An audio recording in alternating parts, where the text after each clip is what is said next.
अब मेन मुद्दे की बात पे आते हैं कि काउंसलिंग का प्रोसेस क्या है। तो जितने भी कैंडिडेट्स पहली बार काउंसलिंग कर रहे हैं या जो पहले कर भी चुके हैं उनके लिए वीडियो बहुत ज्यादा इंपॉर्टेंट है, क्योंकि इसमें सारी चीजें काउंसलिंग की ए से लेकर जेड तक चीजें कि किस तरह से होती है, क्या प्रोसेस रहता है, क्या रूल्स रेगुलेशंस हैं, कैसे सीट छोड़नी है, कैसे लेनी है, सिक्योरिटी डिपॉजिट क्या होता है, कितना लगता है, ठीक है, कैसे बच्चे काउंसलिंग के रूल्स में कमियों का फायदा उठाते हैं, उस फायदा सीट ब्लॉकिंग क्या होती है, एवरीथिंग, मतलब जो भी आपके मन में जो डाउट है वो सारे काउंसलिंग से रिलेटेड क्लियर होने वाले इस वीडियो में। तो वीडियो में एंड तक बने बने रहें। तो बिना किसी देरी के हम लोग शुरू कर रहे हैं, ठीक है। काउंसलिंग के प्रोसेस को धीरे धीरे करके पॉइंट वाइज पॉइंट समझते चलेंगे, ठीक है। तो सबसे पहले डिस्कस कर लेते हैं कि पार्टिसिपेटिंग सीट्स कितनी होती है ऑल इंडिया कोटा में। देखो सबसे पहले बात जान लो कि ऑल इंडिया कोटा की काउंसलिंग होती है mcc.nic.in पे, ठीक है। ये वेबसाइट का नाम है, नोट कर लो, mcc.nic.in। इस वेबसाइट पे all India quota 15% all India quota की काउंसलिंग होती है। उससे भी पहले जिन भी पेरेंट्स को या स्टूडेंट्स को नहीं पता है 15% ऑल इंडिया कोटा और 85% स्टेट कोटा क्या होता है, उनको मैं जल्दी से बता दे रहा हूँ। इंडिया में जितने भी मेडिकल कॉलेजेस हैं उन टोटल मेडिकल कॉलेजेस की टोटल एमबीबीएस की सीटें, लेट सपोज 100% सीट, ठीक है, उन टोटल सीटों की 15% सीटें आती हैं ऑल इंडिया कोटा में, ठीक है। इन 15% ऑल इंडिया कोटा की सीटों के लिए देश का किसी भी स्टेट का बच्चा अप्लाई कर सकता है। फॉर एग्जाम्पल मैं दिल्ली से हूं बट मैं चाहता हूं मेरे को यूपी का कॉलेज चाहिए, फॉर एग्जाम्पल केजीएमसी, ठीक है। तो मैं ऑल इंडिया कोटा के थ्रू उस केजीएमसी की सीट को ले सकता हूं, ठीक है। केजीएमसी की सीट लेने के एक स्टूडेंट के पास दो ऑप्शन हो सकते हैं यदि वो यूपी से है, बट वो यूपी से नहीं है बच्चा, मतलब जहां वो कॉलेज है, for example KGMC Lucknow UP के अंदर है। केजीएमसी लेने का एक तरीका होगा जो यूपी से बाहर का बच्चा है ऑल इंडिया कोटा के थ्रू, मतलब यूपी से बाहर का जो बच्चा होगा वो ऑल इंडिया कोटा के थ्रू केजीएमसी में एडमिशन ले सकता है। जो 15% सीटें केजीएमसी की ऑल इंडिया कोटा में है उन सीटों पे वो दावा कर सकता है। काउंसलिंग के प्रोसेस, एक मेरिट लिस्ट निकलती है, रैंक के आधार पर कॉलेज मिलता है, जिसकी रैंक अच्छी और जिसने प्रायोरिटी में ऊपर कॉलेज डाला रहता है उसको वो सीट मिल जाती है उसकी डिजर्विंग रैंक के ऊपर। तो पूरी चीज समझाई जाएगी, ठीक है। उससे पहले हम लोग डिस्कस कर ले रहे हैं कि कितनी, आई होप आपको समझ में आएगा कि 15% ऑल इंडिया कोटा क्या है और 85% स्टेट कोटा क्या है। मतलब 85% जो स्टेट का कोटा है उसमें केवल स्टेट के डोमिसाइल कैंडिडेट्स ही अप्लाई कर सकते हैं, ऑल ओवर इंडिया से कोई भी अप्लाई नहीं कर सकता। फॉर एग्जाम्पल मैं यूपी से नहीं हूं तो मैं यूपी के स्टेट कोटा में अप्लाई नहीं कर सकता हूं। यदि मुझे यूपी का ही कॉलेज चाहिए और मैं यूपी से बाहर का हूं तो मुझे ऑल इंडिया कोटा की काउंसलिंग करानी पड़ेगी, जो कि mcc.nic.in पर होती है। मेडिकल काउंसलिंग कमेटी कंडक्ट कराती है ये काउंसलिंग, ठीक है।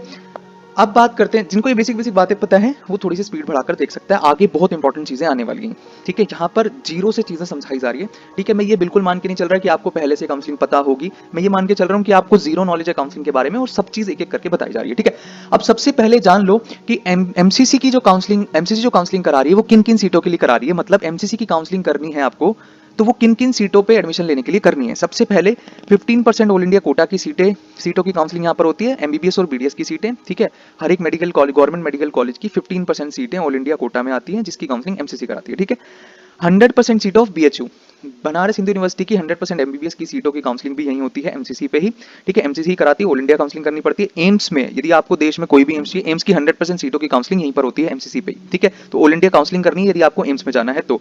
जिपमर की सीटों का, एएमयू की सीटों का, दिल्ली की जितनी भी सीटें, दिल्ली और आईपी यूनिवर्सिटी की सीटें हैं उनकी 15% जो सीटें हैं वो भी, उसकी काउंसलिंग भी एमसीसी ही कराती है, ठीक है। अब जो जामिया की ओपन सीट है, फैकल्टी ऑफ डेंटल, मतलब ये बीडीएस का कॉलेज है उसके अंदर, और 15% all India seats of ESIC, जितने भी ईएसआईसी के कॉलेजेस हैं, ESIC beta, ESIC Bangalore, ESIC Chennai, तो जितने भी ईएसआईसी के देश में कॉलेजेस हैं उनकी 15% सीटों की काउंसलिंग भी एमसीसी कराती है, ठीक है। उसके अलावा दिल्ली यूनिवर्सिटी, ठीक है, दिल्ली यूनिवर्सिटी और आईपी यूनिवर्सिटी के दो कॉलेज के स्टेट कोटा की काउंसलिंग भी एमसीसी कराती है। मतलब आपको वहां पे ऑप्शन सेलेक्ट करना होता है, जब आप रजिस्ट्रेशन करते हो तो वहां पे आपको ऑप्शन सेलेक्ट करना होता है कि आप दिल्ली यूनिवर्सिटी के लिए भी दावेदार हो कि नहीं, ठीक है। वहां पे आपसे पूछा था, अभी आगे आने वाले कुछ समय में आपको पता चलेगा कि मैं क्या कहना चाह रहा हूँ, ठीक है। मतलब दिल्ली का जो स्टेट कोटा, 85% स्टेट कोटा, जो दिल्ली डोमिसाइल कैंडिडेट्स है जिन्होंने अपनी 11th और 12th दिल्ली से करी है। पहली बात तो दिल्ली यूनिवर्सिटी क्लेम करने के लिए आपकी 11th और 12th दिल्ली से होनी चाहिए, मतलब दिल्ली में दो यूनिवर्सिटी है, Delhi university and IP university, Indraprastha university.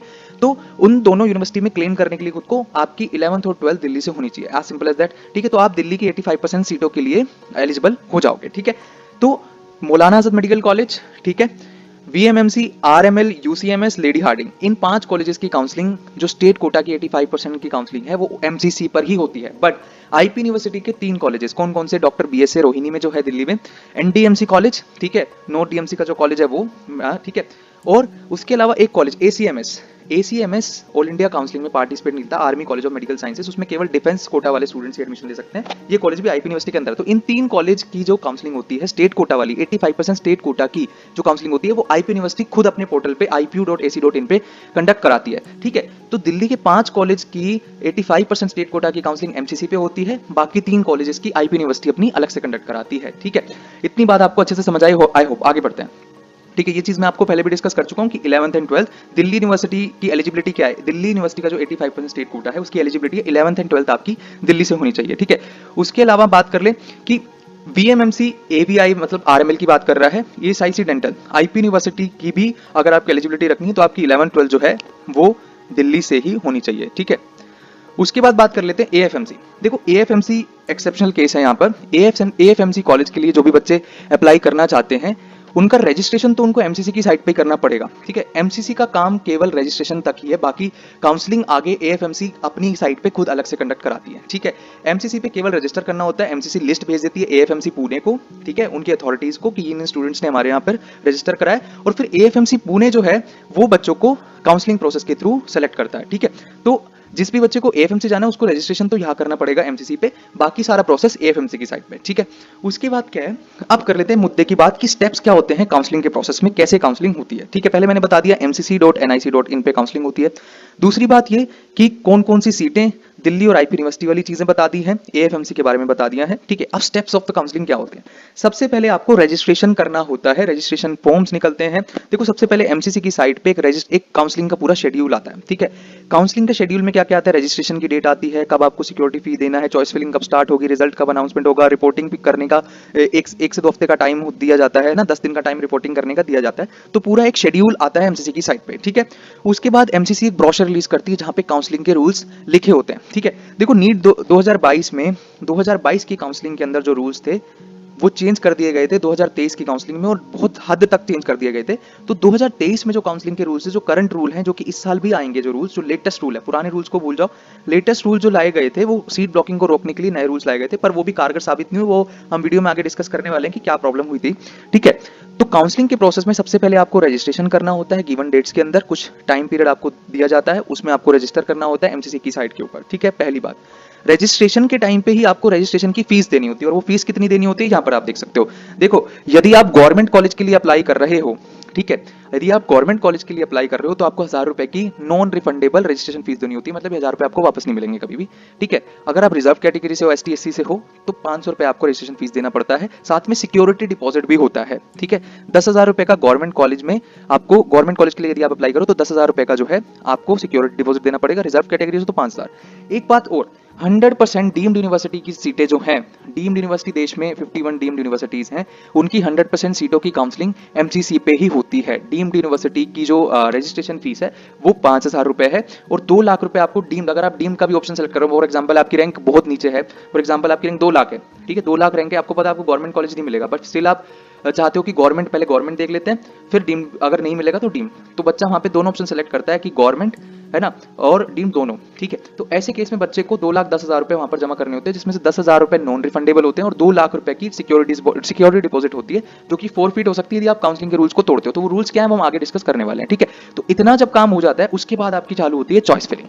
अभी चॉइस फिलिंग क्या होती है, देश में 380 के करीबन जो है अभी आज की डेट में गवर्नमेंट मेडिकल कॉलेजेस हैं, ठीक है। उन कॉलेजेस को आपको अपनी प्रायोरिटी के आधार पे अरेंज करना होता है चॉइस फिलिंग में। फॉर एग्जांपल आप चाहते हो कि सबसे पहले मुझे एम्स दिल्ली मिल जाए, फिर ये ना मिले तो मुझे मौलाना आजाद मिल जाए, फिर मुझे VMMC मिल जाए, फिर मुझे RML मिल जाए, फिर मुझे UC मिल जाए, ठीक है। तो इस तरह से आप एम्स भोपाल, इस तरह से कॉलेज को अपनी प्रायोरिटी के आधार पर जचाते हो, ठीक है।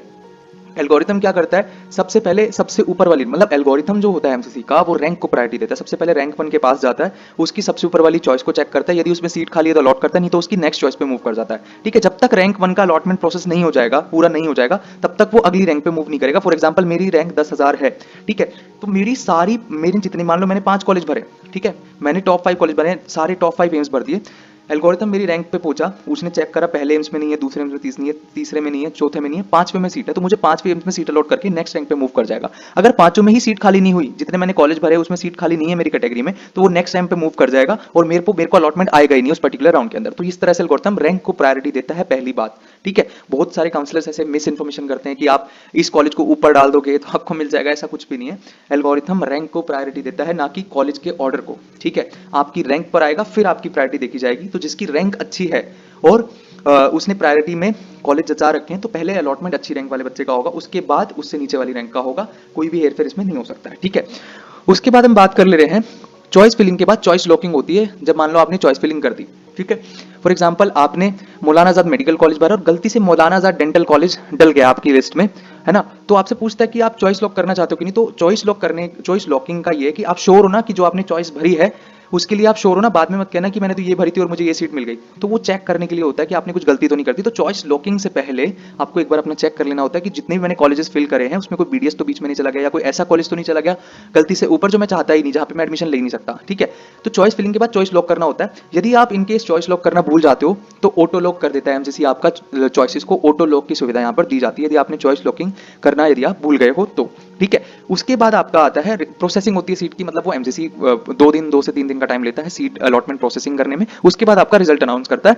रिजल्ट अनाउंस करने के बाद बहुत सारे बच्चों का अलॉटमेंट आता है। फिर बच्चों को रिपोर्टिंग, फिजिकल रिपोर्टिंग होती है कॉलेज के अंदर, मतलब बच्चों को अपने डॉक्यूमेंट्स और फीस लेकर के जानी होती है एडमिशन